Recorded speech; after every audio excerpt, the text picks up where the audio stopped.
You have so many options. There are options to go left, options to go right, choosing to attend the event, declining the event, places to go, you name it. And all of a sudden you're at the crossroad. What do you do? There are so many things and times when you have to make a decision, but all you are pulling for is the opposite answer, the opposite choice, the thing that you've been wanting to do. But every single factor in your body is telling you to continue. We so often are faced with hard decisions that impact us for the future. And whether it's for the better, the good of us, to improve us, to make us better, or whether it's just to keep exploring the unknown, that's what we don't know. And so often we look for clarity. We look for things and signs and ways that we can try to finagle the universe, the world, and think maybe I can outsmart it and choose the better option rather than the best option. And maybe that better option was never an option. Or maybe you're thinking of a better option than when you're given. We as humans are very, very pigeonholed. I mean, what we see is what we see, and we cannot imagine else. And when you and I see something so black and white, we can't see it any other way. But then, once we live a bit, once we have experience, gain life knowledge, gain knife knowledge, I was gonna say knife knowledge, life knowledge, and experience, those things that we once saw in black and white turn to color. But that wasn't until after we experienced it. And I think that's so hard to realize. That in this moment you might feel so much pain, so much suffering, so much anxiety, worry, some depression, like manicness, like anything and everything in between. But I ask you, do you remember how you felt a year ago today? Do you remember what you were thinking, what you were going through, all the tiny stressors in your life a year ago? January 27th. Most likely not. But if you do, then there's a reason. I bring up that point because I think we try to culminate our lives into days.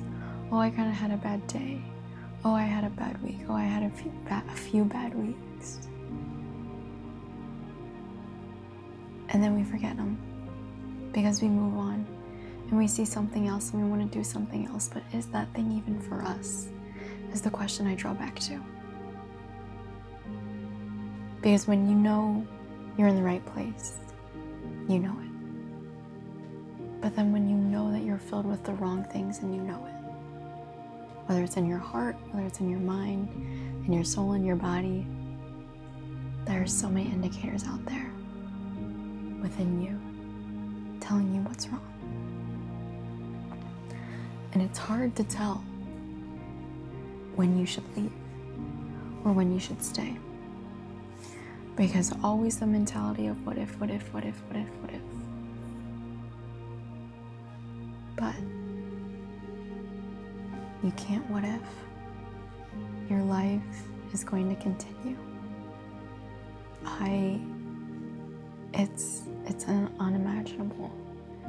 Because you can wake up and go to bed and stay in the same spot. If you truly wanted to.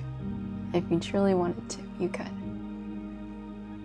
Or you could walk around. You could do so many things. And sometimes when you're filled with so many things, you feel empty. Because you're not doing anything that you want and that you desire. And that's the hardest one to continue. When you feel like there's nothing that you actually want to pursue. Because It just is. You're not filled with anything that's actually fulfilling, like I've said before. It's simply just filling your time, and there's no reward from it. And so it's hard not to look at other places to find that fulfillingness when they're simply just filling you to leave you emptier. Whether it's friends, substances, activities, phone, habits, you name it. It's hard. Life's hard. But we have to continue regardless. You and I don't get to pick and choose what days we live. Even though that would be nice, that really would be. Every day is leading you to another place, and another place, and another place. Sometimes when you want to leave, you have to stay. Because those days that you want to leave are the days that you are making it worth your while. The days that you want to say, I want to throw in the towel and give up and leave, are the days and weeks and months, several months, to maybe years of struggle. And I bring this topic up because my professor shared this with me in the class. And they were just talking about their emotional roller coaster for about 2.5 years because they had a brain tumor. And they experienced so many anxiety attacks, panic attacks. And they found out it was because of a tumor. And the scariest part for them was leaving their family, potentially, and not knowing if they'd be able to wake up the same. And they were asked, someone asked them, are you mad after those 2.5 years that if you would have known, it could have been solved quicker? You could have felt a lot better sooner? And they said, they're not mad. They aren't. Because those 2.5 years of absolute hell for them has helped them connect with students better, be able to relate to them, be able to understand where they're coming from and show compassion and empathy.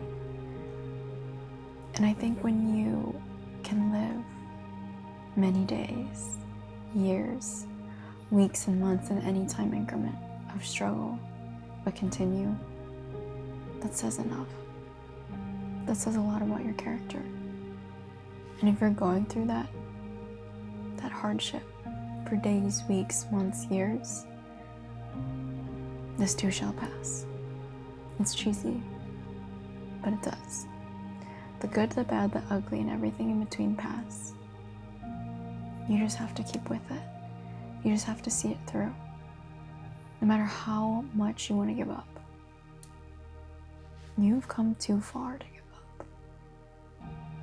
Even though you might feel aimless, even though you might feel so confused and so lost, continue. Because you don't know the amazing, beautiful memories that you're going to make, the people that you can meet, the friendships you could start. What if you do actually end up enjoying the journey?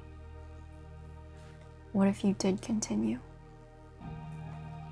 What if you actually did have a little fun and you can look back and say, I'm glad I stuck with it, and I'm glad I didn't talk myself out of it. Because what if you didn't continue? You wouldn't have experienced the other joys that life had to offer for you. Food for thought.